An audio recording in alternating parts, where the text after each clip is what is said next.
Hello and welcome to We Live in a Society. This section will feature Chantle stories, where I will talk about stories that have happened to me as I've travelled the world, or my life in general. So this is an example of a story of one of my, embarrassing moments. It was back in 2015, and so in May 2015 I started a cycle tour around the land of ice and fire. So I spent 6 weeks doing a solo cycle tour around Iceland. I have to say, it was one of the absolute highlights of my life. It's an absolutely incredible place to cycle tour if you ever get the opportunity. Just everywhere you turn, with just these incredible views. You're cycling through snow, and then you've got lava fields and volcanic wastelands, and then boiling mud and geysers, and then lush forests with giant waterfalls, eerie otherworldly fog that you cycle through, and then herds of wild horses and reindeer just running beside you, and hot springs everywhere. You can just pull your bike over the side of the road and soak in the hot springs, and the midnight sun. I was there for the summer solstice. The sun didn't set for 3 days. It was incredible. But so at this point I was in the north. It was a couple of weeks into my trip, and I was cycling through the north, and I was fleeing the north because winter was coming. It was snowing. So the Lake Matan region where I was is quite a large area up in the north. It's quite popular. It's kind of very popular tourist area because they have the pseudo craters there. And so pseudo craters are like craters that are formed when the lava flows over like water. It's like a wetland or a swamp, and then the hot gas builds up and explodes into a crater. So that's different from kind of when the lava explodes out through a vent and creates a crater that way. So there were plenty of pseudo craters there. I was in that area. And I was camping just in the snow in an area near, up in the Lake Matan region near Reykjavik. I'm not sure how to pronounce it. But then I also realised that Grota or something, I can't remember, the Jon Snow Cave was in close proximity to where I was camping that night. And I was planning on having a rest day the next day because I was going to go and explore the craters. So I decided, no way I can pass up going to the Jon Snow Cave. I thought I'd get up really early.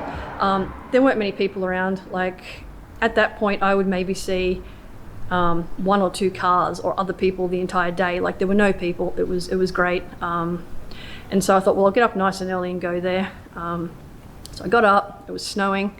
I got on my bike and I cycled to where it was about 10 kilometers to the turn off. There was like a dirt road, and you sort of turned off down the dirt road for another 2 kilometers to get to where the cave was.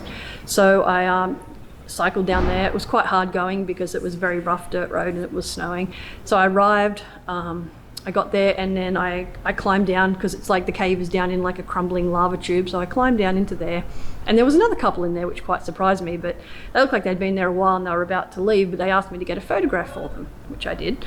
And so then they were just looking at their photos, so I just went about my business and I got a photo of the cave. And it's on private property, so I don't think you're meant to swim. To swim in there, there are signs saying the water is quite hot. They said about 50 degrees, but I have very high tolerance for hot water, so I thought there's no way I can come here and just not quickly get in. So I had my swimmers on underneath my cycle clothes, so I stripped those off, and I was in my swimmers, and I just said to the couple, I'm just going to get in the water quickly for a swim. And they're like, oh yeah, no problem. So I went in. But where you went in, the rock, it kind of sloped down into the water, and the water was actually quite hot, but I stayed in there for about 4 or 5 minutes. But then when I wanted to come out, I couldn't actually get out because of the how it had sloped, the slope, and then the rocks were slippery, and I couldn't actually climb out. So luckily that couple was there because the man had to wrench me out. So I'm out, and then they left, and I'm like, okay. So obviously I didn't want to cycle back through the snow to my camp in wet swimmers, so I had was going to take them off and put my cycling clothes back on. I'd brought like a towel, so I turned my back to the entrance, and I had stripped off my wet cold swimmers and dry myself with the towel. And then all of a sudden I look up, well, I hear before I look up all this clack, clack, clack, clack, all these cameras going off, flashes, because it's dark inside the cave. I looked up, and there was an entire busload of like Japanese tourists and they were taking all these photos of me completely naked. I didn't realize there was a secondary entrance to the cave, and so I've just wrapped the towel around me and turned my back to them, quickly put my cycle clothes on. So there's probably naked photos of me in the Jon Snow Cave all throughout Japan. But yeah, I guess that was an embarrassing moment. And then I I cycled back to my camp and went and explored the area. Yeah,